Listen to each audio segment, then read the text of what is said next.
Baik, selamat sore Bapak dan teman-teman semua. Selamat sore. Sebelumnya kami sangat berterima kasih kepada Bapak Cornelis Kiit karena sudah menjadi narasumber kami pada sore hari ini untuk editor radio. Terima kasih Bapak. Dan kami melakukan wawancara ini tujuannya selain untuk melengkapi nilai UAS mata kuliah Estetika Musik yang diampu oleh Pak dosen Romi Langgu. Wawancara ini juga bertujuan untuk mengetahui pengalaman estetika musik dari Bapak selaku editor radio selama ini. Mungkin Bapak pernah punya banyak pengalaman dengan musik yang bisa diceritakan dan dibagikan kepada kami semua. Dan perkenalkan, saya Kristiana Klaustasara dengan NIM 171230007. Lalu ada Saya Lucianus Ernesta Madawelan dengan NIM 171-123-11-2. Dan saya Maria Frasinaki.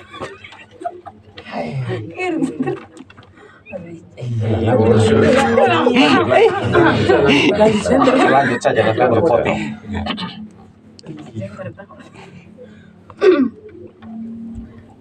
Dengan saya Maria Frasinaki Raf, NIM 1712362.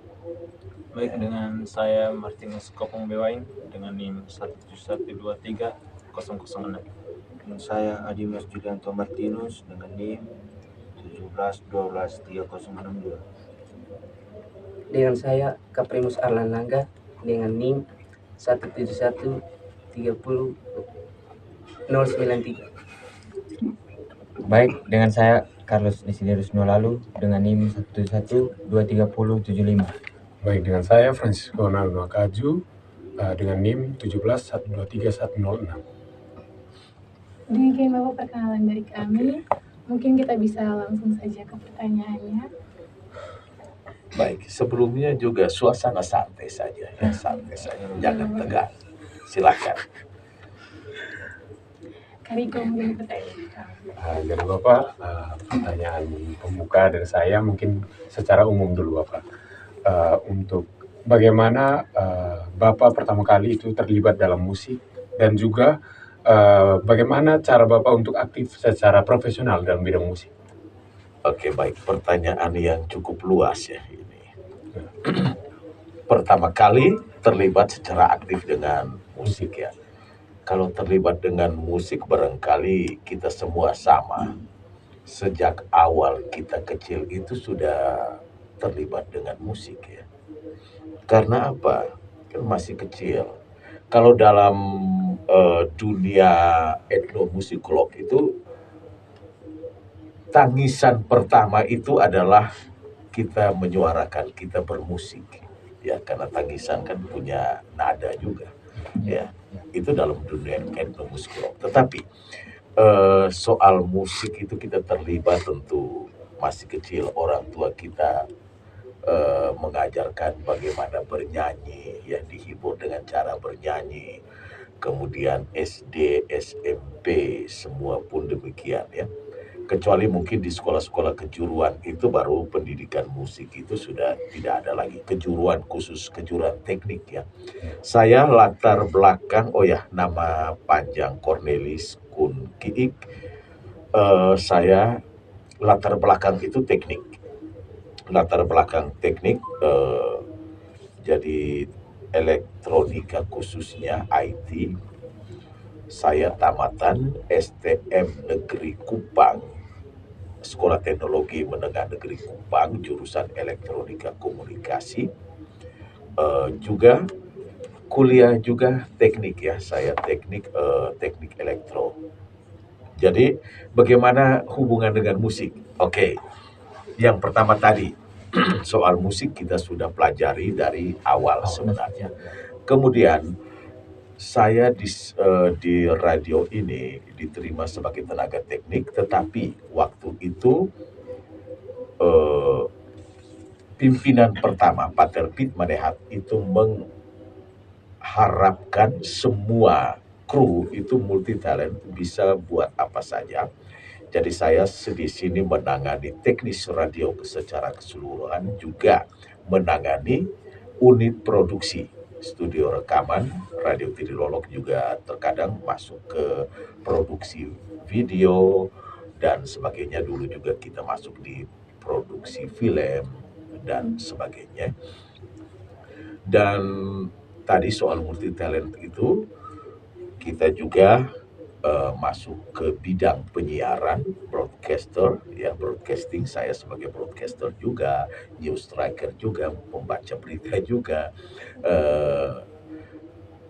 reporter juga. Kita belajar soal program radio, belajar soal marketing, pokoknya manajemen radio, soal radio kita belajar semua. Dan khusus pada musik, di studio recording tentu kita harus punya skill mengenai musik itu. Saya bukan penyanyi, saya bukan arranger untuk musik, walaupun kadang membuat aransemen yang kecil-kecilan, biasa-biasa saja. Contoh tune call station Radio Tirilolok, ya pendek-pendek saja. Ada beberapa iklan yang harus kita ciptakan notasi, tetapi itu tidak profesional. Yang profesional itu saya di bagian teknis audionya, ya. Teknis audio itu memang boleh dikata ya saya profesional di bagian itu. Jadi dalam rekaman itu kita butuh teknik-teknik seperti memahami itu musik sendiri, teknik recording, teknik menempatkan mikrofon dan sebagainya. Itu ada hal-hal teknis yang perlu diketahui. Dan pada tahun 1995 itu ada kita memulai dengan satu program yang disebut musik tradisional, musik etnik. Di situ kebetulan almarhum Sabto Raharjo, itu seniman luar biasa Indonesia, sempat datang ke tempat ini, ya, datang ke sini dan meminta untuk Radio Tirilolok berpartisipasi dalam program siaran musik etnik. Nah, kemudian pelatihan itu mulai di akhir 95 kalau tidak salah, 96, 97, 98 sampai dengan 99. Itu setiap tahun sekitar bisa 2 kali pelatihan dalam 1 tahun, ya. Ada yang khusus di programnya, ada khusus di recordingnya, itu kita mengikuti itu semua. Waktu itu Pater Pit Manehat menunjuk saya untuk mengikuti program itu dan program ini berlangsung terus, ya, didukung Ford Foundation waktu itu. Jadi waktu pelatihan itu kita ketemu banyak orang-orang hebat, ya, termasuk kita punya orang sendiri, Pater Pituani almarhum, ya, itu Pater Pituani, Pater Dan Kiti, kemudian termasuk kamu punya dosen Pak Melki, itu kan spesial Sasando etniknya, dia etnomusikolog spesial Sasando. Ketemu itu juga orang-orang hebat lainnya, para etnomusikolog. Ada almarhum Irwansyah Harahap yang melakukan penelitian khusus tentang repertoire dari gospel Gregorian, ya. Gregorian itu almarhum, salam buat keluarga, terima kasih. Juga ada Pak Asep Nata itu etnomusikolog dari Bandung, ya, Bandung. Pokoknya para etnomusikolog, para pemusik, para praktisi studio recording, para praktisi radio, kita berkumpul. Jadi waktu itu kita berkumpul dan kita sharing, kita belajar banyak dari mereka. Misalnya soal musik, kita belajar banyak dari mereka yang para etnomusikolog ini. Kemudian misalnya untuk masalah rekor dan sebagainya, kita juga belajar, termasuk sampai pada tingkat profesional itu. Dari sekian banyak peserta itu diseleksi lagi. Kalau tidak salah sekitar 98 peserta yang diseleksi, ada tahapan-tahapan. 98 peserta itu diseleksi dan saya termasuk di dalam. Bersyukur saya termasuk di dalam. Kita yang dipilih Radio Tirilolok Suara Berbung Kupang, Radio Nur Dirgantara negara Bali, kemudian SPFM Ujung Pandang, juga radio peserta ini ya, itu peserta yang partisipan dari Radio Mustang Jakarta. Waktu itu Pak Ari Untung. Selamat Ari Untung ya, kita ketemu SPFM Pak Riki Jai Kusli, dari Nur Dirgantara Samsul Arifin, kemudian ada etnomusikolog dari Ujung Pandang itu Pak Bagus Susetno, dari USU Medan itu almarhum senior itu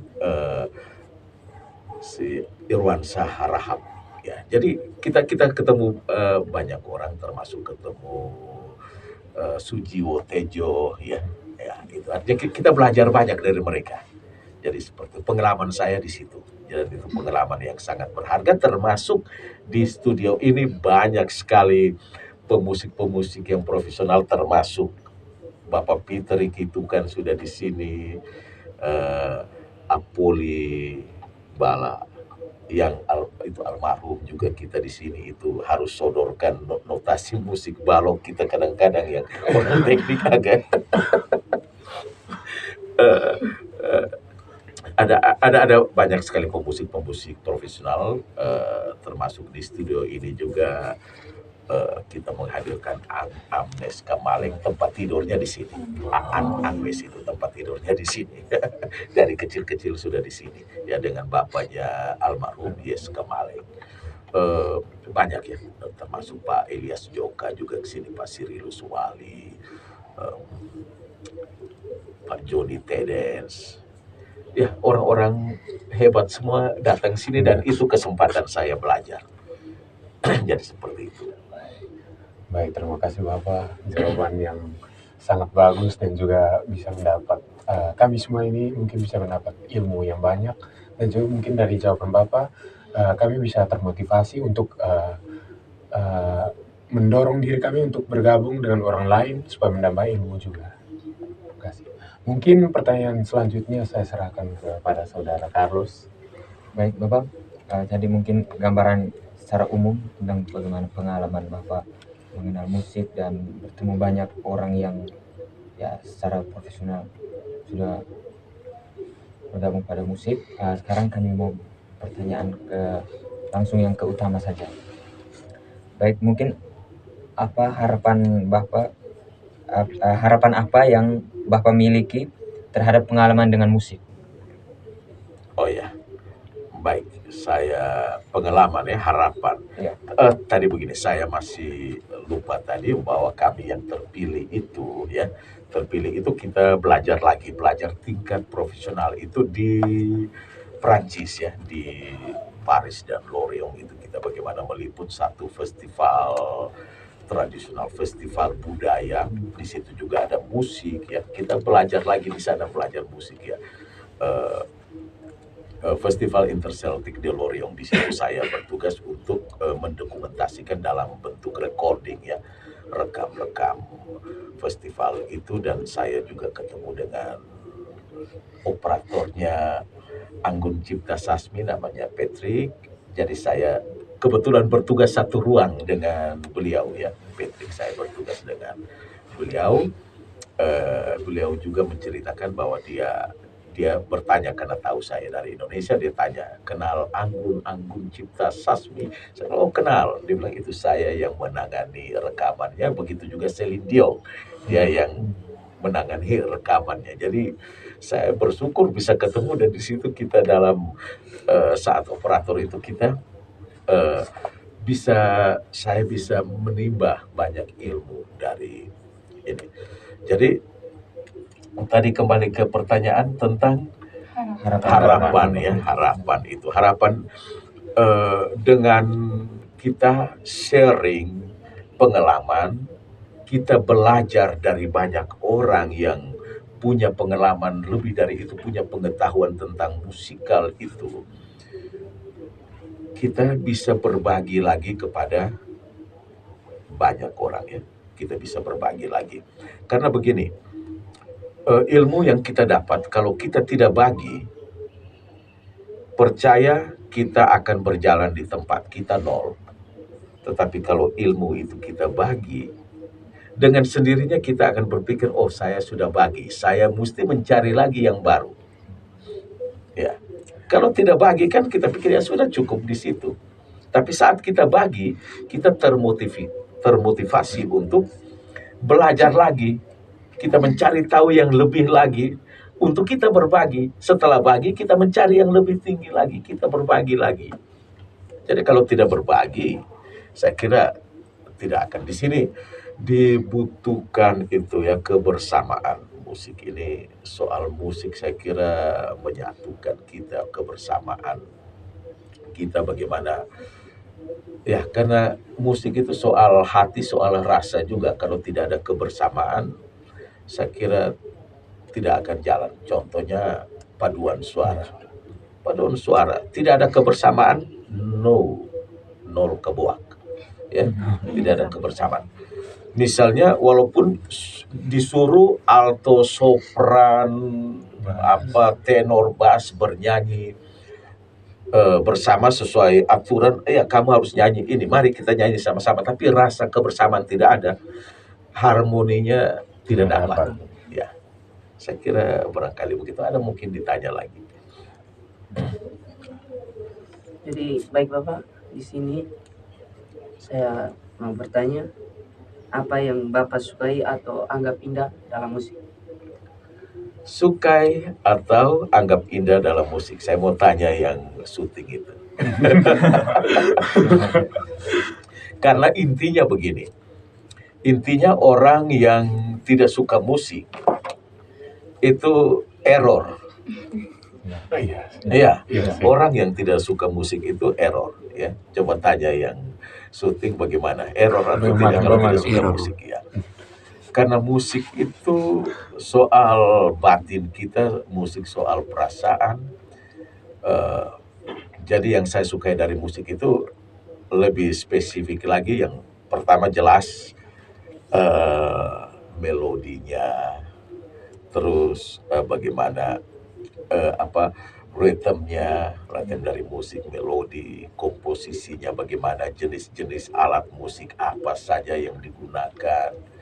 Ya, kemudian vokalnya juga, penyanyinya, ini relatif sekali, ya relatif sekali. Kalau saya sukanya begini, misalnya kalau lagu itu tentang lagu misalnya lagu seriosa, lagu-lagu keroncong, itu ya memang vokalnya harus sesuai, jangan sampai nyanyinya terasa beda. Misalnya suaranya itu cocok ke seriosa, kita paksakan dia untuk nyanyi rock, itu kan agak lain. Atau dia mungkin stylenya biasa, stylenya mungkin di pop, ya pop melankolis, ya dia masuk ke ya mungkin metal, itu ekstrim sekali tidak. Atau dia masuk ke country tetapi gaya aksen countrynya tidak dapat. Ya, mungkin ada yang penyanyi profesional, dia mampu lakukan itu semua. Dia mampu membaur. Tetapi soal karakter suara ada beberapa yang sangat beda. Misalnya kalau rocker itu agak beda. Tapi ada sudah banyak genre musik ya, seperti ada rock country, bisa saja masuk ke situ ya. Bisa saja. Itu soal yang vokal karakter. Ada juga misalnya dia itu penyanyi tradisional. Saya penggemar juga ya musik-musik tradisional. Selain musik-musik yang katanya musik yang baku ya. Musik Eropa sana ya kan, kita belajar musik Eropa kan. Romantis. Ya, saya penggemar tradisional. Misalnya kalau pesinden, pesinden. Ya, pesinden itu kalau di Jawa ya yang biasa nyanyi dalam gamelan itu, karawitan Jawa. Mereka kan nyanyi itu dengan karakter yang begitu indah. Ya, itu beda. Kalau kita mau karakter itu dibawa ke dalam satu kor, tidak pas. Ya, tapi kalau dia nyanyi diiringi dengan rebab barangkali, diiringi dengan gong gamelan barangkali, Atau misalnya kita punya penyanyi-penyanyi tradisional yang kalau dalam bonet itu, bonet tahu, bonet itu tarian tandak seperti tebe, seperti gawi, seperti ya tarian Tarian yang lingkaran melingkar. itu melingkar Ya. itu yang timor ya, itu bonet. Itu biasanya ada yang solo kemudian polifoni, Ya, ya. diiringi dengan polifoni. Ya, kalau solo itu karakter nyanyinya benar-benar timor, benar-benar timor. Dan ini jadi indah, jadi indah. Jadi kalau mereka misalnya nyanyi dengan gaya pola barat, harus vokalnya harus bulat benar, jadi aneh kan, ya jadi aneh. Jadi ini saya suka itu sebenarnya tergantung dari jenis apa. Semuanya saya suka nikmati. Yang penting di arrangement dengan baik. Tetapi soal tradisional itu alamiah, di arrangernya alamiah ya. Kalau tradisional. Tetapi kalau musik-musik itu diatur dengan baik, karena yang tradisional mereka benar-benar dari hati keluar. Ini harus diakui, mereka bernyanyi itu karena itu mereka dalam bentuk satu upacara. Jadi mereka betul-betul mereka barangkali, maaf dalam tanda kutip, takut nenek moyang. Ya, ya. Jadi mereka itu bernyanyi dengan sungguh-sungguh. Atau juga kita ambil contoh misalnya lagu-lagu di gereja Katolik misalnya ada mazmur ya. Itu mereka yang melantunkan mazmur, kalau memang menghayati sungguh-sungguh, orang yang dengar itu kan bisa merinding. Ya, ini soal bagaimana dari hati bernyanyi itu, dari hati keluar ya, dari hati benar-benar menghayati. Oke, dari saya seperti itu. Oke, terima kasih Bapak. Saya lanjut pertanyaan berikutnya. Kriteria apa yang diperlukan untuk menilai sebuah karya secara estetis menurut Bapak? Menilai sebuah karya, ini umum sekali ya, umum sekali menilai sebuah karya. Saya mulai misalnya dari kalau perlombaan itu jelas beda ya, perlombaan. Kalau kita melihat, kalau dalam sisi lomba barangkali orang akan menilai, dewan ada juri-juri menilai barangkali karakter vokalnya cocok tidak, tahu dia pengambilan nada dasarnya pas atau tidak. Biasanya sudah baku ya, sudah dibuat, memang sudah dibuat nada dasarnya pas atau tidak, dia ambil jangan sampai terlalu tinggi atau terlalu rendah, tergantung dari karakter vokalnya. Kemudian bernyanyinya apakah sesuai dengan notasi yang sudah diberikan atau tidak ya. Tetapi kalau secara umum itu kan kita tidak terlalu terpaku. Ini sebenarnya masing-masing pribadi itu mungkin beda. Secara garis besar saya kira sama, mau yang indah, yang pas dengan dia. Nah, di sini kalau saya pribadi suka itu yang pertama musik klasik. Musik klasik itu, kecuali itu saya dengar juga pada tahapan tertentu, misalnya saya dengar pada malam hari, waktu-waktu tertentu malam hari, mau tidur istirahat dengar. Tidak sering juga, tetapi kadang-kadang butuh untuk mau dengar, ada keinginan untuk dengar. Atau lagu-lagu lain, lagu-lagu yang energik dan sebagainya, itu bisa diputar pagi hari. Atau lagu-lagu yang sedikit metal, sedikit keras, itu saya biasa sore-sore ya, sore-sore. Kalau malam kadang-kadang mulai lagu sendu sampai dengan mau istirahat, itu bisa saja lagu sendu atau saya putar-putar musik klasik. Tetapi di sini untuk saya menilai itu yang satu, seperti saya bilang tadi, karakter vokal terhadap musiknya. Kalau lagu itu, musik itu disertai dengan vokalis atau nyanyi dalam bentuk trio, duet, duo, atau kuartet dan sebagainya, atau vokal grup bisa juga dalam bentuk paduan suara.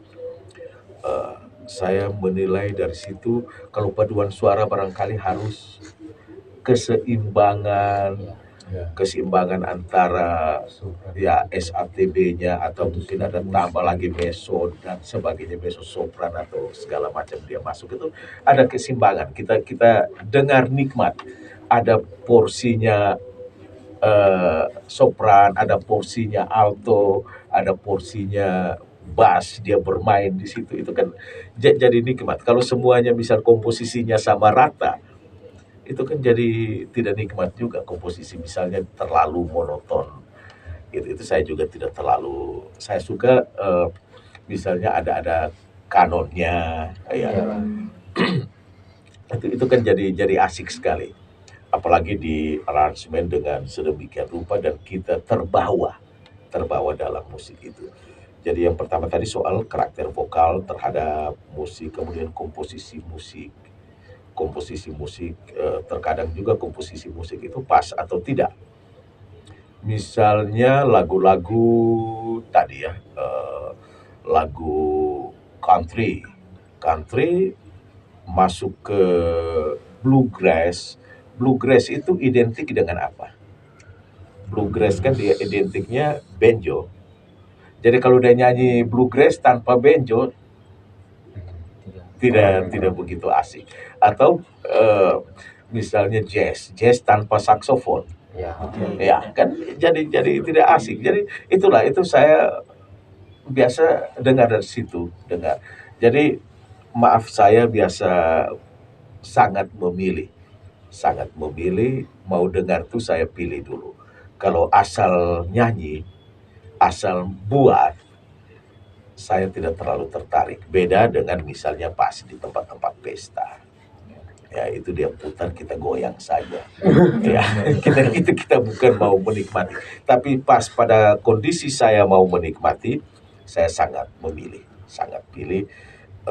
karakter vokalnya asik atau tidak, nyanyi lagu ini cocok atau tidak, pembawaan menghayati benar-benar lagu ini atau tidak. Dan biasa pada penyanyi profesional, pada rekaman profesional, itu semua sudah terjawab. Ada lagi? Baik, terima kasih Bapak. Selanjutnya pertanyaan. Baik, terima kasih Bapak. Seperti yang kami dengar, Bapak sudah menjelaskan apa yang Bapak sukai, seperti karakter vokal, komposisi musiknya, dan lagu yang Bapak sering dengar. Nah, sekarang saya ingin bertanya, ini apakah ada sesuatu yang Bapak tidak sukai atau tidak terlalu Bapak sukai di dalam musik? Oke, tadi sedikit sudah disampaikan ya. Yang tidak saya sukai, tapi yang pertama saya selalu kampanyekan, say no for plagiat. Plagiat itu saya selalu bicara jangan itu satu hal. Misalnya lagu-lagu yang plagiat, terkadang kita mengambil notasi orang lain, kemudian kita mengganti syairnya. Saya dengar itu langsung no. Saya langsung, malah maaf kalau ada di file radio, saya hapus. Ya, saya sempat dapat di file ada, maaf teman-teman kadang-kadang tidak jauh tahu tentang itu, pikir oh ini ciptaan orang. Ya, ciptaan benar penciptanya yang nyanyi. Tapi kalau saya saat dapat itu langsung saya hapus, delete. Plagiat itu saya paling tidak suka, paling anti ya. Tidak boleh, karena di sini hadir, di tempat ini sudah hadir banyak sekali penyanyi. Sudah ribuan saya tangani rekaman. Ribuan lagu sudah saya tangani. Jadi artinya sudah ratusan penyanyi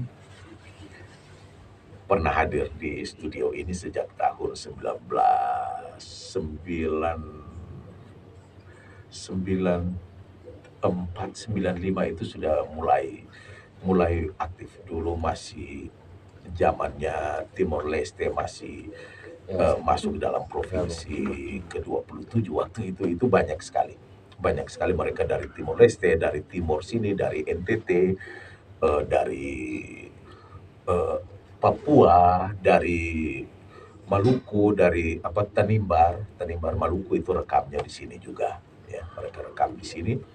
Kemudian ada dari Jogja juga, itu mereka kebetulan kolaborasi dengan seminari Atambua Nenu, itu mereka rekam juga di sini. Jadi sudah banyak sekali mereka yang berkarya di sini, sehingga kita tahu bagaimana susahnya membuat sebuah lagu. Ya. Tidak mudah ya, dari arranger sampai dengan masuk studio rekaman, nyanyi salah harus diulang-ulang terus sampai dapat yang terbaik. Kita yang mengedit, mengoperasikan juga kita bekerja begitu. Artinya untuk satu lagu saja kalau saya itu mengedit butuh waktu berjam-jam bahkan berhari-hari. Karena mood itu tidak sama ya, mood tidak sama. Hari ini, saat ini kita edit, kita dengar pas, kita jalan keluar, refreshing, masuk, kita dengar lagi, oh ada yang kurang. Iya. Jadi untuk satu lagu itu bisa berhari-hari juga, bisa berhari-hari. Kalau nyanyinya sudah oke, itu pun juga kita masih komposisinya, jangan-jangan melodinya kelebihan, jangan-jangan bassnya kelebihan. Antara bass dengan ketukan drum, kick drumnya, apakah sudah senyawa atau tidak, sudah simetris ya, atau sudah dinamikanya itu terasa tidak pas, tidak, jangan-jangan kelebihan. Itu kita kadang-kadang waktu hanya dengar begini kita rasa oh sudah oke. Tapi coba keluar dan kita masuk lagi akan beda. Ya, itu kan. Jadi untuk proses edit yang begitu sulit, proses membuat album, janganlah membuat plagiat tadi ya, plagiat. Itu tidak boleh, yang pertama. Yang kedua itu, maaf teman-teman, para pemusik, para vokalis, ini sudah kalau ketemu kita sering omong juga, tetapi saya bicara lagi di sini. Buatlah itu dengan hati, ya. Musik misalnya, maaf kadang-kadang mungkin ininya tidak seberapa, cuannya tidak seberapa, akhirnya dibuat juga asal jadi. Ya, ini mungkin sebenarnya dibicarakan dulu bagaimana supaya waktu rekam itu benar-benar semuanya itu plong ya, semua plong. Jangan sampai ini kita kesan musiknya dibuat terus vokalnya seperti lari lain, seperti kita nyanyi karaoke itu kan, vokal dengan musik tidak matching. Tidak matching ini juga terkadang maaf dari musisi pemilihan jenis instrumen cocok tidak dengan vokalnya. Ya, kalau tidak cocok kadang-kadang kita yang operator yang jadi sulit, karena kita harus mengatur timbrenya penyanyi, kita mengatur timbrenya supaya bisa pas. Tapi kita sudah istilah perkosa timbrenya penyanyi, padahal dia punya timbrenya sudah, kita harus merubah-rubah itu. Kemudian soal ya di recording itu kadang-kadang kita sering sharing misalnya penggunaan instrumen yang timbrenya sejenis tetapi dimainkan dalam paralel, itu kan misalnya gitar yang akustik dimainkan tambah lagi dengan misalnya sesando yang akustik. Nah itu kita hampir kalau dimainkan bersamaan paralel, hampir kita mau bedakan yang mana sesando, mana gitar pada ya, kecuali dimainkan berbeda. Tapi mainkan berbeda pasti tetap ada di satu sisi paralel dia. Misalnya satu arpeggio, satunya mungkin arpeggio, satunya lain, satu dia mengisi interlockingnya. Tetapi tetap orang mau bedakan yang mana. Ini kan juga tidak terlalu nikmat. Jadi disinilah butuh komposisi. Untuk satu musik itu butuh komposisi yang benar-benar nikmat didengar. Dia harus terpisah. Kalau kita dengar musik klasik sekian banyak instrumen yang dipakai. Misalnya walaupun biola itu dimainkan oleh beberapa orang, kemudian dari situ ada misalnya satu yang bermain dengan solois, yang lain dia main di akornya, yang satu dia main di solo.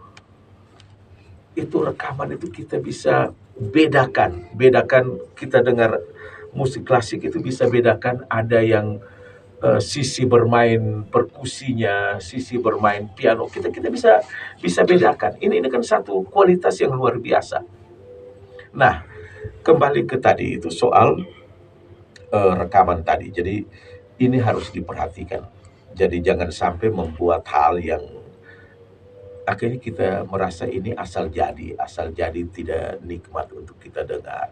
Mungkin telinga lain mendengar pas, tetapi maaf saya tidak bisa bernyanyi, tidak bisa bermain musik, paling hanya asal jadi bisa tahu bahwa oh ini dia bermain akord apa, tetapi telinga saya sangat peka untuk itu. Peka, jadi kalau mereka nyanyi saja kalau 1/8 pitch, 1/16 pitch tidak pas, saya bilang tidak pas itu. Ya ini mungkin pengalaman pernah di sini Om Tony Pereira, selamat Tiu. Om Tony pernah rekam lagunya Game Game. Waktu rekam Om Tony nyanyi, saya merasa itu sudah bukan telinga lagi, tapi hati saya sudah rasa ini Om Tony waktu itu kecapean nyanyi. Ada saya rasa seperti tidak pas ini pitch ini, rasa artinya sudah pada kondisi rasa, bukan telinga lagi, kondisi tidak pas. Jadi saya bilang, Tio minta maaf, ini pitch kurang, tidak dapat. Om Tony, masa itu sudah benar. Om Tony coba dengar dulu, tidak, ini sudah benar. Om Tony bilang sudah benar. Saya bilang, Om Tony coba saya naikkan sedikit, ini pitch kurang. Kebetulan digital kan, saya coba naikkan pitch. Om Tony, ini pas tidak? Oh ya benar. Ya, jadi ada hal-hal seperti itu. Jadi saya bilang, Om Tony istirahat dulu, kalau mainkan pitch saya tidak suka. Termasuk itu ya, saya tidak suka juga bermain pitch pada recording.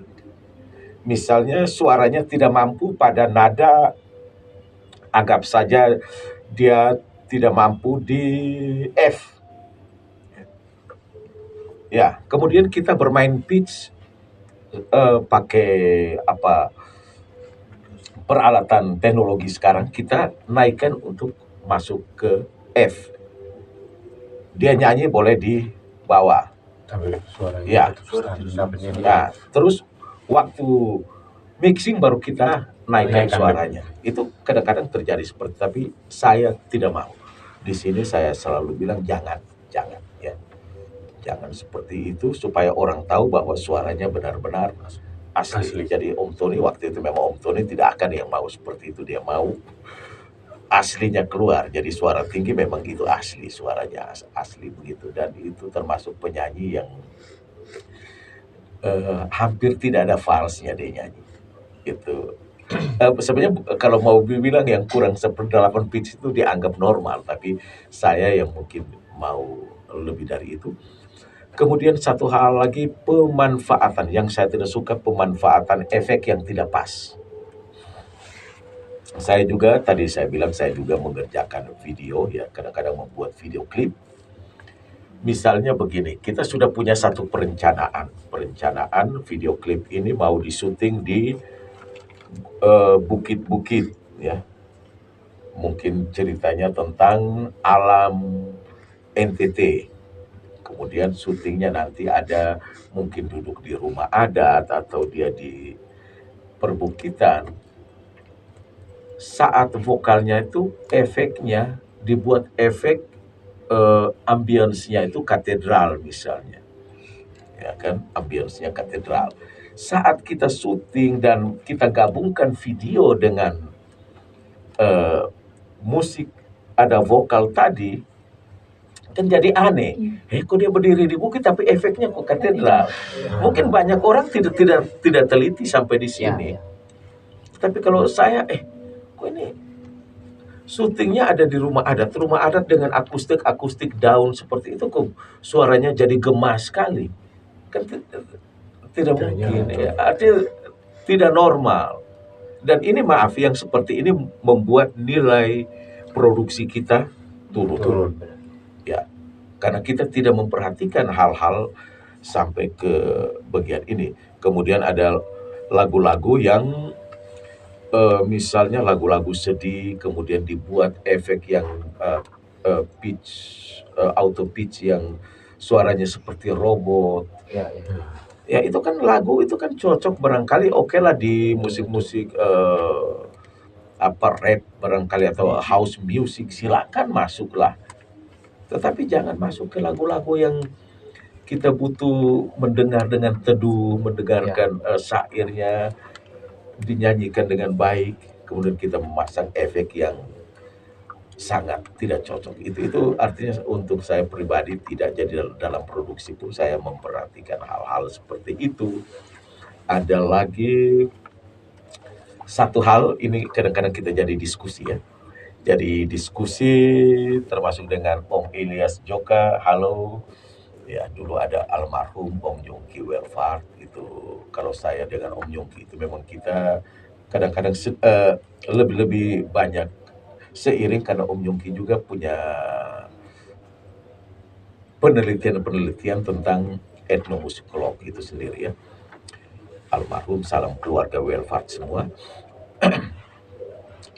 Jadi kalau dengan Om Yongki itu kita kadang-kadang bicara, Om Eli, ada teman-teman yang lain kita bicara. Bagaimana karakter vokal, misalnya bernyanyi dalam satu komposisi paduan suara. Paduan suara yang mana notasinya,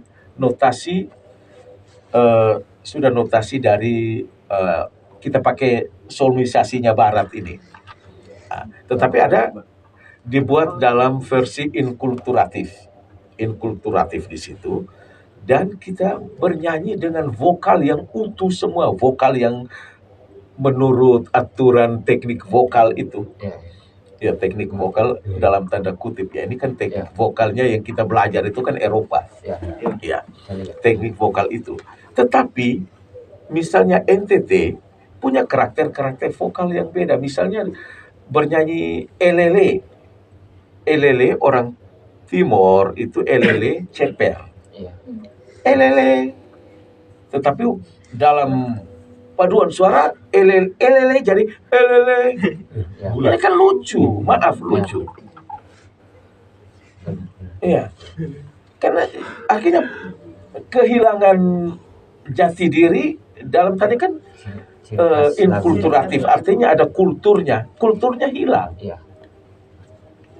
Ya, kulturnya hilang. Ini kita sering diskusi. Jadi bila perlu oke lah bagaimana caranya, ini kan silakan berdiskusi bagaimana caranya tetap mempertahankan kultur, apalagi dalam misalnya paduan suara itu diiringi musik-musik kontemporer, musik modern ya, dan ada juga tradisional masuk ya. Ya, pada dasarnya seluruh musik yang dikatakan modern ini akarnya tradisional. Contohnya pipe organ ya. Pipe organ kemudian sudah masuk ke elektron, itu kan asalnya dari itu bagpipe yang kantong udara ditiup, kemudian ini drone, itu ada drone 3 itu ditekan itu kan yang nanti dibuat mereka ciptakan lagi yang mulai sampai dengan harmonium harus dipompa lagi ya, baru dimain, dikeluarkan udara pelan-pelan dan bunyi, itu akarnya dari situ. Jadi sebenarnya musik-musik itu juga akar dari musik tradisional. Atau yang sekarang kalau di Timor ada reuk bokok, juk ya, juk ukulele. Ukulele itu kalau dalam penelitian itu mereka buat dari, kenapa nama reuk bokok? Bokok itu labu, semacam labu biasa untuk dikasih kering untuk kendi air. Kemudian mereka dawainya pakai ini perut usus musang. Jadi kalau di Timor usus musang dikasih ramuan, dijemur, ditarik kencang di atas pasir, jadi dia seperti senar. Tapi dulu hanya satu dawai. Jadi bermain silakan mereka tekan begitu pakai tongkol jagung bermain gitu. Ya kemudian Eropa masuk, bawalah mereka punya lut itu, datang perkenalkan ini lebih bagus, dan kita terima itu.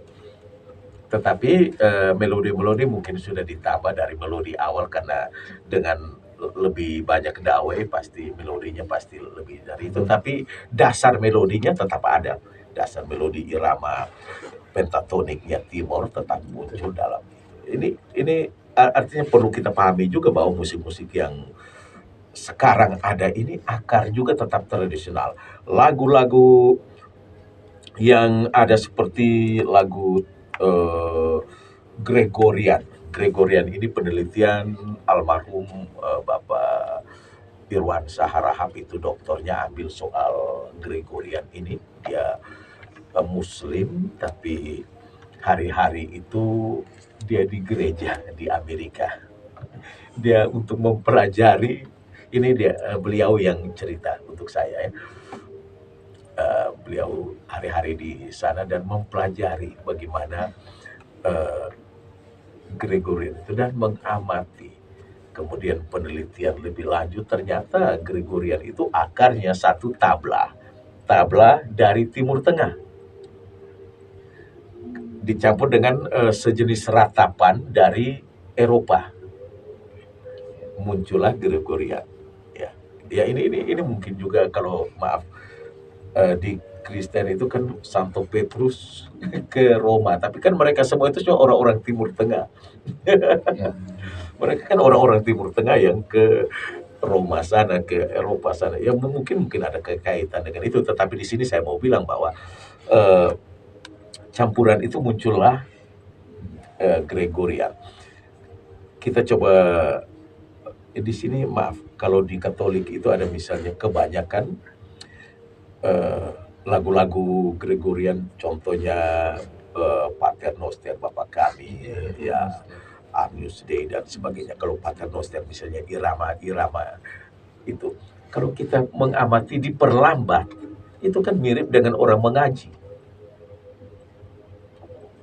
Ya kan seperti saudara-saudara kita Muslim mengaji kan mirip irama-iramanya itu mirip. Itu sebenarnya karena akarnya sama, akarnya dari Timur Tengah, ada akar dari Timur Tengah.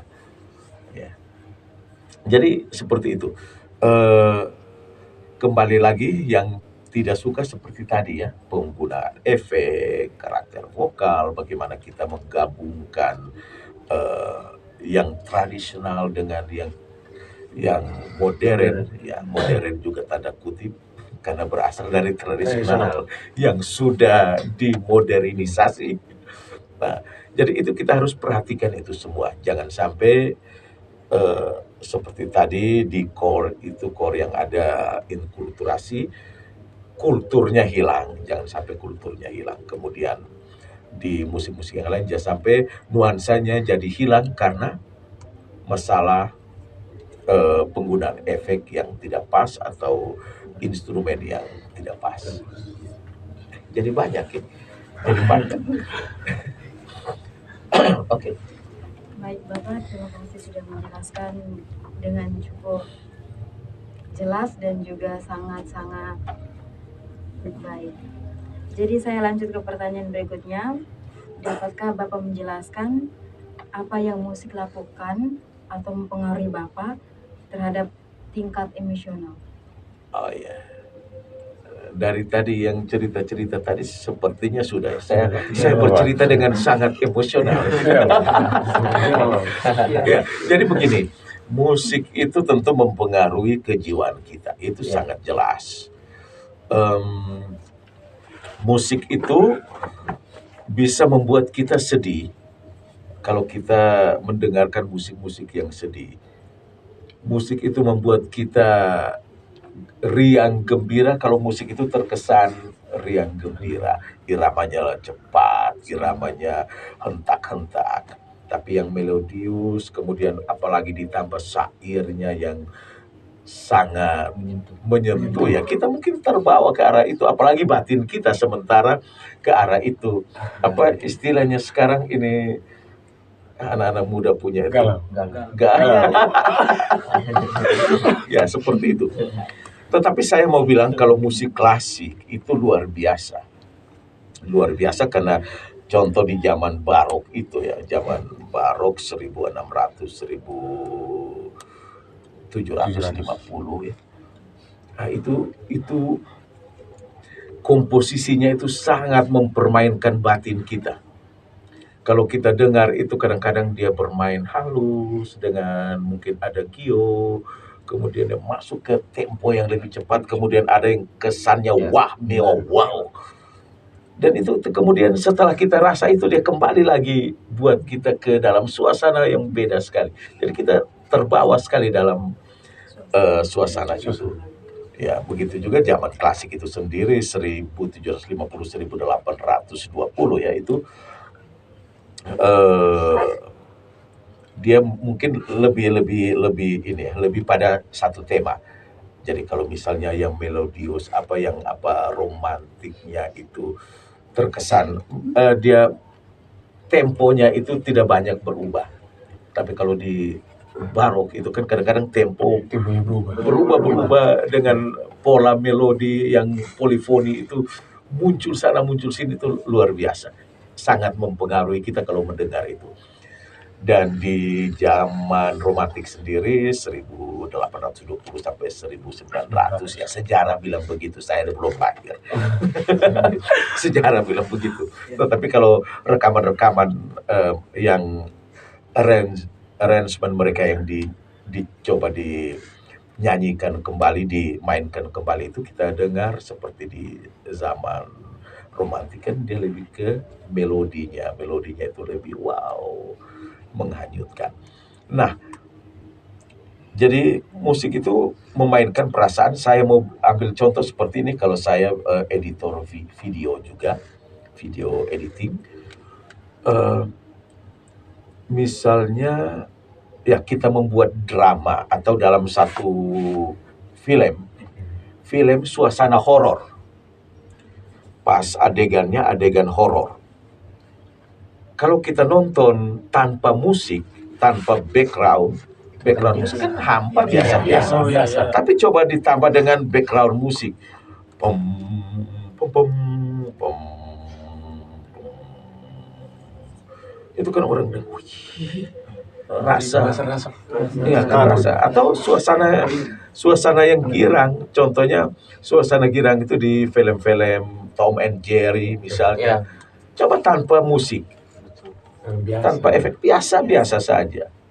Tapi kalau dengan musik, wah, orang kita terbawa. Nah ini kan sebenarnya musik mempengaruhi kejiwaan emosi kita. Seperti itu. Orang yang tidak merasa barangkali dia, saya bilang maaf, error juga.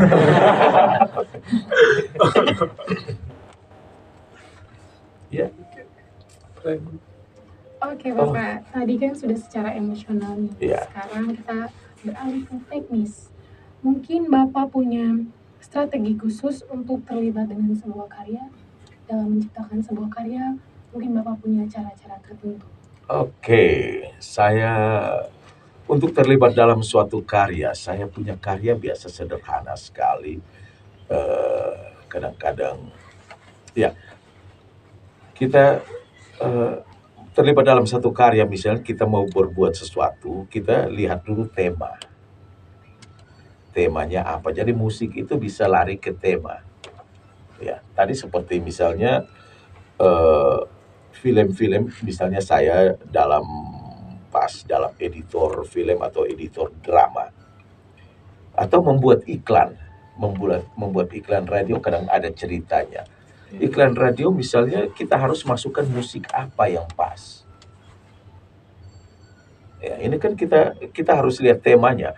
Oh, tema ini misalnya tema tentang bahaya narkoba. Barangkali ada musik yang masuk itu mengingatkan orang bahwa ini suasananya sedang tidak baik-baik saja.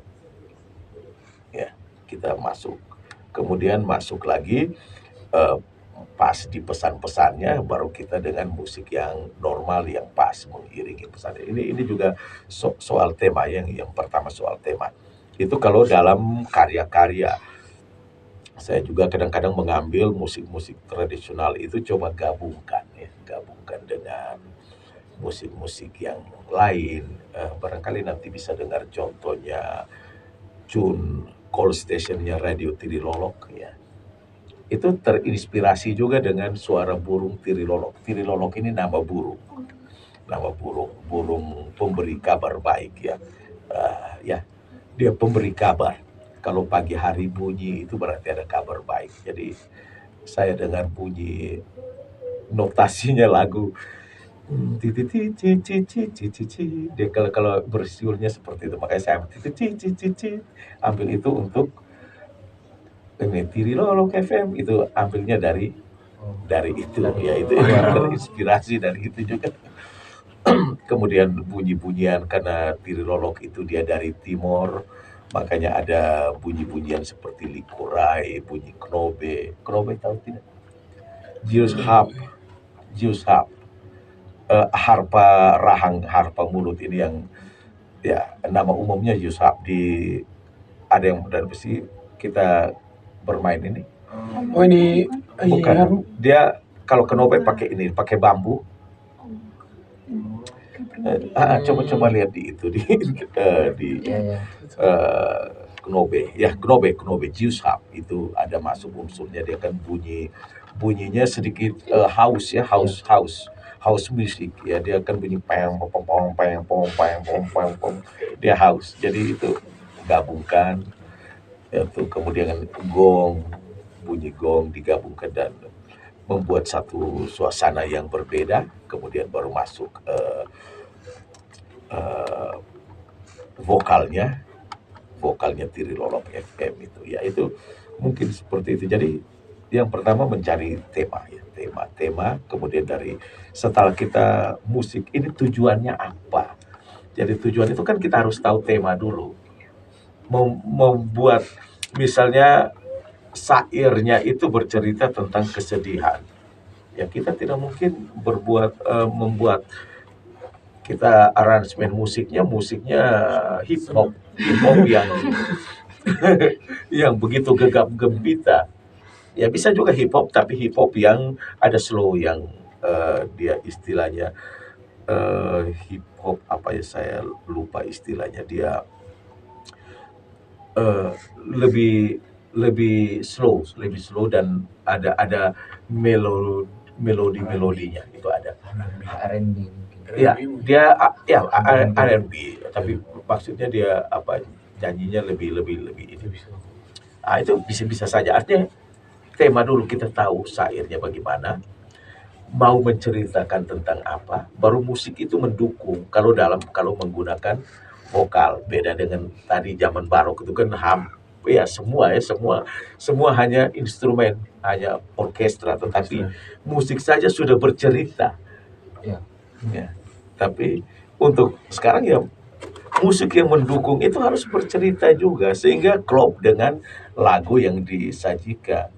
Lagu Ora Seloro Malirin misalnya dari Belu, atau lagu ini Alor punya Peki Lewo Woro Piring Sina misalnya, itu kan lagu-lagu sedih. Terus orang buat jadi jingkrak sana jingkrak sini kan.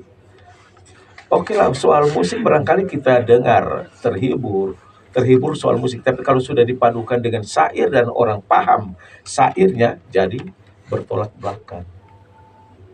Saya kira di situ ya. Terima kasih Bapak. Baik Bapak, pertanyaan berikutnya. Menurut Bapak, apa sebenarnya yang dimaksud dengan memahami dalam konteks mengalami musik? Oke, memahami ya.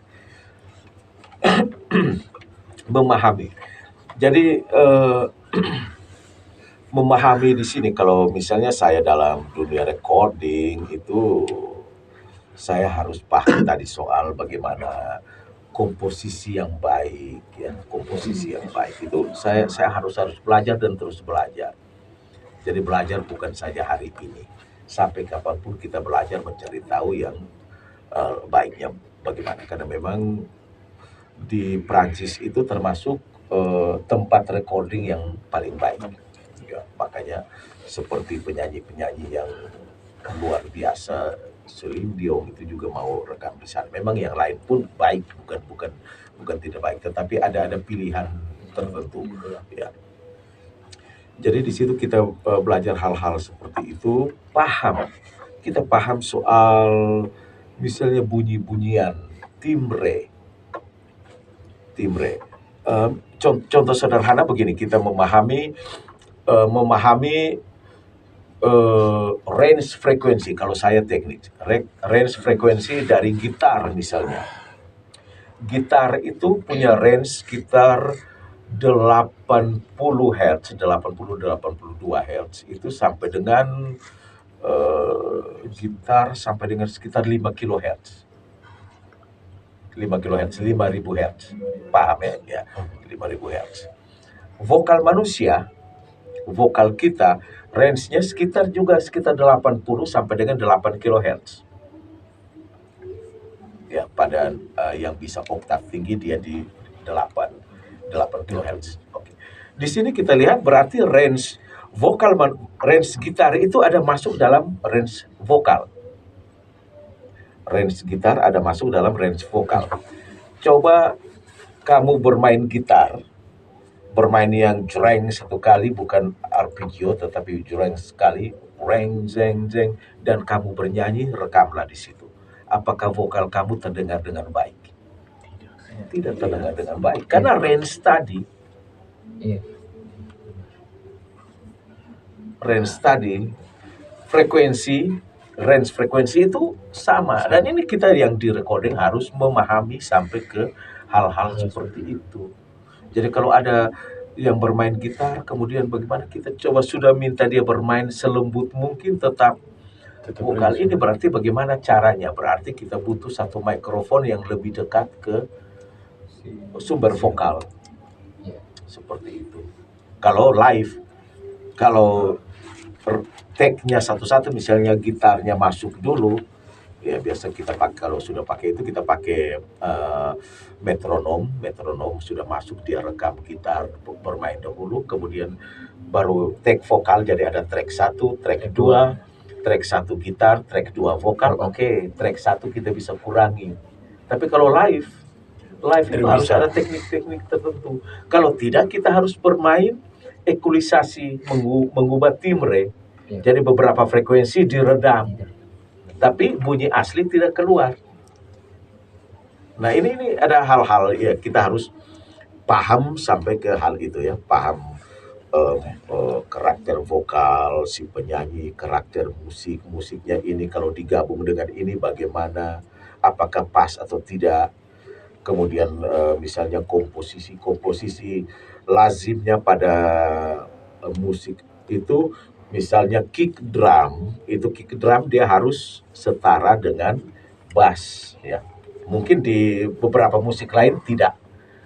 Misalnya bisa saja andalkan bassnya lebih dominan. Tetapi lazim itu kick drum dia harus bulat utuh dengan bass. Itu kan kita harus mengatur live ataupun dalam recording, dalam pengeditan. Kalau live tidak ada edit, kita langsung mengatur komposisi. Tetapi dalam pengeditan kita harus mengatur itu supaya simetris, dia senyawa, terdengar itu benar-benar bulat, dia utuh, dia kompak. Ya. Contoh itu. Kemudian paham juga seperti komposisi SATB. Ya. Kita juga harus pasang telinga benar-benar. Kita coba satu-satu ya ini. Soprannya, tenor, alto, bass, kita coba dengar satu-satu. Kemudian kita komposisikan. Misalnya komposisikan pertama, misalnya sopran dengan tenor, kita pas. Sudah oke, terus bass dengan alto, bass. Sekarang sopran, tenor, alto, bass, coba masuk semua. Masih kurang di mana, ada yang lebih, ada yang kurang. Ini juga soal rasa juga. Soal rasa. Kemudian kita paham akustik ruang. Contoh ya, ini banyak hal sekali. Misalnya akustik ruang, kita harus memahami akustik ruang. Kalau ruang ini dia normal, artinya suaranya seperti apa, karena ini sudah didesain untuk akustiknya. Jadi semua bunyi itu sama. Tetapi ada ruang-ruang tertentu dia akan memantulkan salah satu range bunyi. Misalnya dia menguatkan bunyi bass. Kalau ruang-ruang yang bentuk kaba bulat ya, kuba bulat, itu biasa cenderung bunyi bass atau ruangnya melingkar itu bunyi bass. Nah, itu di tempat-tempat seperti itu bunyi bass akan dominan. Jadi misalnya latikor di tempat itu, paduan suara. Latikor, kita dengar, oh bassnya sudah, kita rasa bass nyanyi sudah oke. Padahal tadi bass nyanyi lemah, tapi karena ruang menguatkan bunyi bass terdengar bagus.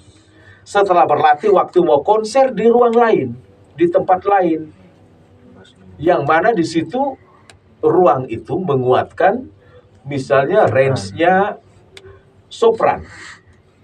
Saat konser mulai baku marah di situ. Kok kosongnya bass nyanyi ke mana nih? Kok sopran terlalu keras. Padahal maaf tidak paham ruang itu menguatkan bunyi vokal. Ini soal akustik ya. Kita belajar juga soal akustik ruang ya. Soal akustik ruang, bahan-bahan yang bisa meredam akustik, bahan-bahan yang bisa meredamkan frekuensi tertentu atau memantulkan frekuensi tertentu, karakter bahan-bahan itu kita belajar sampai ke situ. Jadi itu kita harus paham benar ya, penempatan mic ya, mikrofon, karakter mikrofon. Ada mic yang bisa terima seluruh arah, itu lebih cocok pada bunyi-bunyian yang menggema seperti gong atau bunyi string bass ya. Terus ada mic yang dia hanya khusus misalnya terima dekardoid, hanya terima sudut tertentu. Jadi kalau kita dari samping atau dari belakang, dia tidak akan terima dengan baik, bahkan tidak terima sama sekali. Kita harus paham itu juga. Berarti mic ini digunakan bagaimana?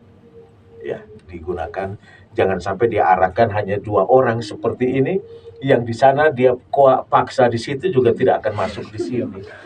Ya, ini juga kita harus paham sampai di situ ya. Ini soal paham. Kalau paham, saya lebih cenderung pada teknis. Saya harus paham hal-hal teknis berkaitan dengan recording tadi, termasuk juga ini juga kejiwaan kita selama sekian tahun berkarya. Tentu dengan sendirinya tumbuh itu semua. Kita biasanya dengar itu sekilas, kita sudah dengar itu turunnya langsung hati, kita langsung rasa. Jadi kalau ada sesuatu yang kurang beres, bukan telinga lagi, kita langsung pada ini ada kurang ya, atau langsung rasa ada kurang ya. Mungkin saya di situ untuk memahami sampai tentang hal teknis, lebih cenderung pada hal teknis. Langsung saja ke pertanyaan berikutnya, Bapak. Apakah Bapak sekarang memiliki asosiasi tertentu saat mendengarkan musik? Ya, asosiasi ini bukan perkumpulan tuh. Ya. Ya, asosiasi mendengarkan musik ya. Jadi ini ide-ide ya. Bicara soal ide saat mendengarkan musik itu. Sepertinya tadi saya sudah sampaikan itu, sementara dengar itu kita punya, kadang-kadang muncul, ada bunyian ini bisa digabungkan masuk ke satu komposisi lain. Contohnya tadi saya bilang Knobe ya. Knobe tadi itu kan dia punya dong. Ini tanda bahagia kalau dong tahu begini. Knobe itu dia punya bunyi kan mirip elektor. Jadi saya dan teman-teman itu biasa bilang itu etno techno. Jadi selain dia bunyinya, dia itu etno musik, tapi dia itu juga techno karena bunyinya mirip didgeridoo aborigin Australia ya. Mirip itu, jadi bunyi gitu. Itu kan saat mendengarkan kita bisa oh ini berarti bisa masuk kemana? Berarti dia bisa ke house music. Berarti kita bisa angkat hal ini ya. Bagaimana? Bisa. Ini mereka gembira terus. Ya. Ya, jadi ke house music kita bisa angkat hal-hal seperti itu kita gabungkan. Jadi saya dengan teman-teman sebenarnya dengan teman-teman kita dalam satu kelompok yang selama ini masih aktif itu ANBI, Anak NTT Bermusik Independen. Ya, itu dan teman-teman di Jakarta termasuk ada Om Ivan Destorman, ya.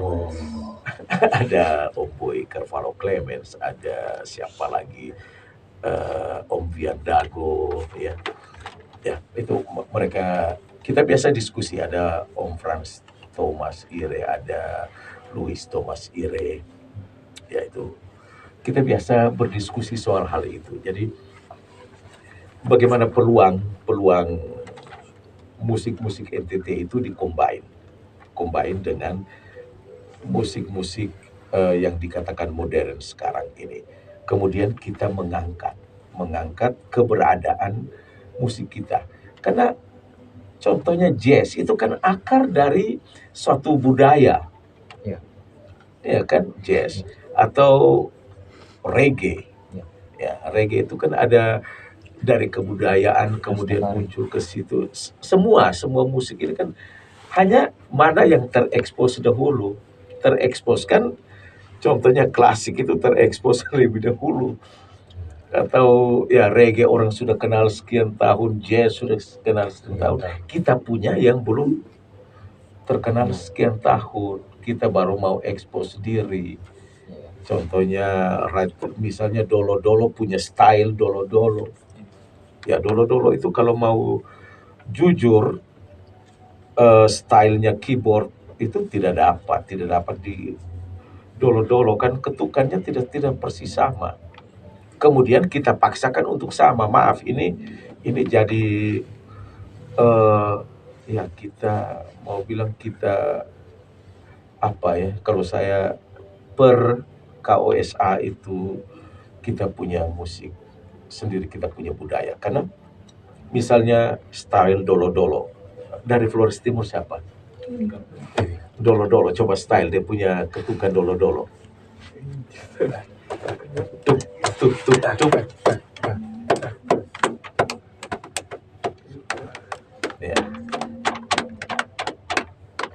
Ya. Oke, stylenya. Di bagian akhir itu stylenya dia sedikit gantung. Tak, dia sedikit gantung baru tak. Sedikit gantung ya. Jadi ada ya istilahnya nol sesaat baru dia masuk lagi. Nah, itu kan tidak masuk di style keyboard yang ada sekarang, tidak masuk ya. Kecuali di bermain manual. Nah, hal-hal seperti itu kita bagaimana ide kita munculkan style itu kita bisa munculkan jadi satu style yang baku untuk internasional kan bisa. Atau lagu TB-TB, style TB-TB ini baru berlaku mungkin Timur dan beberapa kita NTT dan orang-orang kita yang jauh. TB-TB itu kita bisa angkat style itu jadi stylenya style internasional. Jadi dunia tahu bahwa ada style semacam itu. Irama country, irama apalagi misalnya 8 beat, 16 beat. Itu kan jadi satu style. Kenapa kita tidak? Kan kita bisa mengangkat itu, kita style itu, kemudian style itu dimainkan oleh instrumen lain. Instrumen lain tapi masuk stylenya kita. Instrumennya lain. Atau style lain, instrumennya kita. Tradisi kita. Bisa sekali. Nah ini saya kita biasa sering berdiskusi dan ada teman-teman coba membuat karya-karya itu dan ada beberapa yang bagus hanya belum terekspos ya kecuali mungkin seperti teman Franco, kenal Franco Pereira. Oh, Franco Pereira ya, ini yang punya Gemu Famire. Iya kan Franco Pereira, bapaknya kan Pereira, Pak Herman Pereira. Mamanya Mama Devi, kenal baik. Selamat. Ya itu kan stylenya sudah modelnya itu sudah ya sampai dunia kan, sudah mendunia orang-orang. Nah itu yang kita perjuangkan. Ya, kita perjuangkan hal-hal seperti itu, ide-ide dari sana kita gabungkan, kemudian ide itu keluar dalam bentuk satu karya.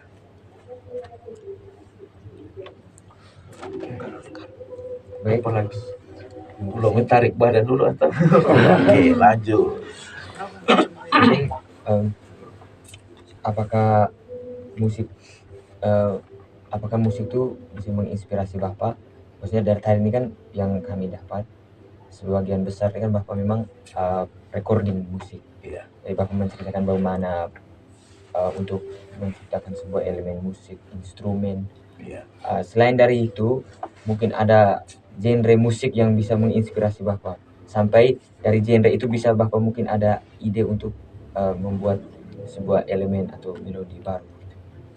Ya, kalau untuk membuat melodi baru saya bukan profesional dalam bidang itu, tetapi begini, musik itu menginspirasi. Saya mungkin seperti tadi, misalnya kicauan burung tadi, itu kan melodi. Ada melodi, saya coba mengamati, tapi kadang-kadang tidak pas dalam notasi. Kalau kita main di keyboard itu tidak dapat nada yang pas, kecuali kita main pitch bendernya baru bisa masuk. Jadi tapi kita bisa ambil nada-nadanya itu, kemudian ini dijadikan apa? Contohnya tadi jadikan tune radio, ya, lagu call stationnya radio, ambil dari musik itu. Selain itu juga misalnya musik ini dia menginspirasi misalnya dalam keadaan stres kita blank, ide blank, tidak ada, kita mau buat sesuatu tapi blank sekali. Saya biasa larinya ke mendengarkan musik, kemudian dengan sendirinya semuanya jadi cair ya, misalnya malam kita dalam keadaan capek, dengar musik, tidak bisa tidur, kita bisa tidur. Biasanya dalam kerja itu ada beberapa pekerjaan memang tidak harus mendengarkan musik karena memang butuh sangat konsen, tetapi ada pekerjaan yang saya anggap pekerjaan santai sambil bekerja, atau saya di depan komputer sambil desain sesuatu. Misalnya saya juga bekerja di desain gambar-gambar itu, atau grafik videografi. Ya, sementara itu saya dengan musik itu akan sangat membantu. Jadi biasa saya juga memutar musik itu sesuai dengan ya tema. Saya sedang buat apa, jadi musiknya juga harus dukung ke situ. Kalau musiknya lain, misalnya saya butuh konsen penuh, tapi di sini musik yang terlalu keras, misalnya lagu metal, ya barangkali tidak cocok lah. Itu lagu-lagu metal barangkali di sore hari, ya. Di sore hari sedang tidak buat sesuatu, sementara minum kopi, saya bisa. Jadi kalau musik seperti itu kalau untuk saya, untuk menghasilkan karya-karya biasanya kolaborasi. Jadi tadi dengar bunyi gong ini bisa dipakai lagi bunyi itu, kita buat gong itu bunyi jauh kali, kita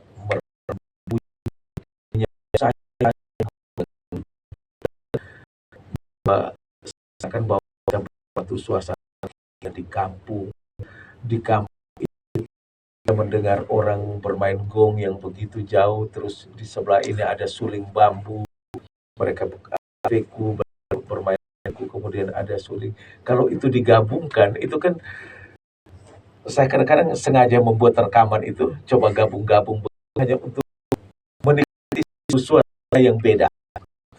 Suasana dengan menggabungkan, coba rekaman seperti itu, membayangkan suatu kondisi, kemudian buat gabung-gabung untuk menciptakan suasana itu. Seperti itu. Jadi baik Cukup Bapak. atau? Ya. Saya lihat murung terus. Atau perlu musik yang hot di sini. Ya. Jadi baik Bapak, di sini kami ingin mengetahui, dapatkah Bapak menggambarkan apa yang Bapak alami secara fisik saat mendengarkan musik? Itu dia tadi. Tadi saya ada singgung ya. Ya, Secara fisik tadi. Misalnya secara fisik sedang dalam keadaan lelah letih. Mau istirahat susah. Pasanglah headphone atau putar musik. Jangan ada yang ribut, tenang-tenang. Saya mau dengar musik dengan sendirinya tertidur. Ya, dengan sendirinya tertidur, tidak sadar mungkin mimpi, entahlah mimpi saya jadi jagoan pemusik atau tidak tahu lah. Oke, tapi ya, jadi sangat berpengaruh. Kita mendengarkan musik-musik yang energik kan, kita biasanya pasti kalau sebagian besar orang itu dia pasti akan minimal dia angguk-angguk, dia sentak-sentak kaki, dia ketuk-ketuk meja. Ini kan bagaimana pengaruh musik terhadap kita. Atau seperti saya bilang tadi, musik-musik horor. Kalau dia jiwanya penakut, dia pas dengan musik begitu pasti dia teriak. Wow! Karena pengaruh musik ini. Saya kira ini semua orang punya rasa yang sama. Barangkali tingkat kemaluan, maksudnya tingkat malu-malunya. Ya, malu-malunya dia barangkali di hadapan kenapa? Ya, di hadapan umum ya. Di hadapan umum dia mungkin tidak berani goyang. Tapi secara fisik itu, batinnya itu pasti terganggu dengan musik itu. Mungkin dia tidak sentak-sentak tapi dia mungkin senyum-senyum. Ya, seperti itu. Jadi sebenarnya musik sangat secara psikis ya. Itu saya kira berpengaruh sekali. Ya, mungkin saya tambahkan itu contoh sekarang musik itu sendiri sudah digunakan untuk membuat orang lebih cerdas. Ya, jadi di jenis-jenis frekuensi tertentu diperdengarkan dengan varian frekuensi, alunan melodinya, bunyi-bunyiannya itu dibuat, direkam. Kemudian ini untuk menyeimbangkan antara otak kiri dan otak kanan, dan orang jadi cerdas. Ya, itu dengan musik. Bahkan orang mungkin bisa search ke internet itu, ke Google barangkali. Dengan pengaruh musik itu bahkan orang bisa melihat dengan mata tertutup. Pengaruh musik ini kan luar biasa. Ya, saya belum melihat langsung, tetapi gambaran itu banyak sekali sudah dipost seperti itu. Tetapi kalau orang dengan musik mempengaruhi kejiwaan, orang bisa jadi lebih cerdas dan sebagainya, saya kira iya. Karena orang yang tidak suka musik, biasanya agak di belakang.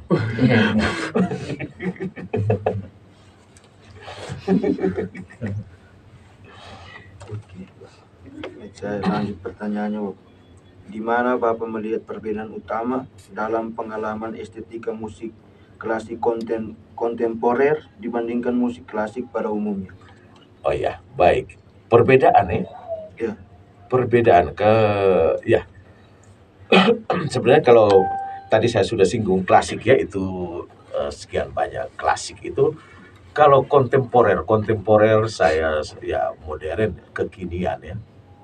Musik ini ada klasik kontemporer ya. Klasik kontemporer ini banyak, ada pop klasik, ada jazz klasik, ada reggae klasik saya belum dengar. Tetapi ada misalnya rock klasik ada, itu saya sudah dengar. Eh, Kalau perbedaan memang pada instrumen yang digunakan ya, instrumen yang digunakan. Walaupun kesan klasiknya masih ada, tetapi instrumen sudah dipadukan dengan instrumen modern. Misalnya elektron, mungkin ada di rock klasik itu ada gitar listrik, gitar elektron ini, gitar orang biasa bilang steel ya, gitar listrik ini. Kemudian ada bunyi-bunyian, artinya bunyi-bunyian musik-musik sekarang elektronnya itu sudah lebih ada tampak, tetapi masih tetap terjaga nuansa klasiknya. Saya belum dengar banyak soal ini, tetapi ada beberapa rekaman yang saya suka, misalnya klasik kontemporer itu. Contohnya lagu The Prayer. The Prayer itu dinyanyikan kembali, itu kan nuansa kontemporernya ada, tapi klasiknya masih terjaga. Ya, The Prayer. Kemudian ada lagu misalnya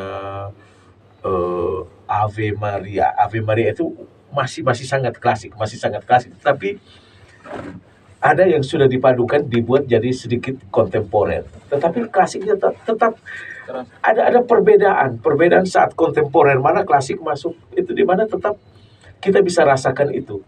Karena klasik itu kan dengan gaya misalnya vokal si Luciano Pavarotti misalnya, itu dengan gaya opera vokalnya itu, ya itu kan masih ada. Atau si Andrea Bocelli, ya itu kan gaya nyanyinya masih klasik benar. Kemudian diiringi dengan masih ada unsur-unsur klasik, misalnya akord, iringan violinnya itu masih muncul, masih dimunculkan. Atau juga mungkin lagu-lagu seperti beberapa lagu Ebit G. Ade itu ada muncul klasiknya, dan itu luar biasa, seperti Menjaring Matahari itu kan muncul, walaupun dia lagunya balada, tapi ada muncul klasik. Jadi bagi saya tetap klasik itu punya warna sendiri. Punya warna walaupun dia masuk ke kontemporer, tetapi ada tetap warna sendiri. Dan ini arrangernya bukan main-main. Arrangernya tentu orang yang profesional di bidang itu. Kalau saya sendiri hanya sanggup untuk dengar, hanya sanggup untuk menikmati. Ini kelasnya memang kelasnya di atas, ya, kelasnya tidak main-main untuk bisa menghasilkan seperti itu. Dan saya belum dengar yang lain, belum terlalu banyak untuk klasik kontemporer ini. Tetapi sebenarnya unsur-unsur klasik itu pun muncul hampir di semua lagu, unsur-unsurnya ada. Karena memang dasar dari musik yang kita pelajari sampai sekarang ini. Saya kira seperti itu. Baik, mungkin untuk sebagai penutup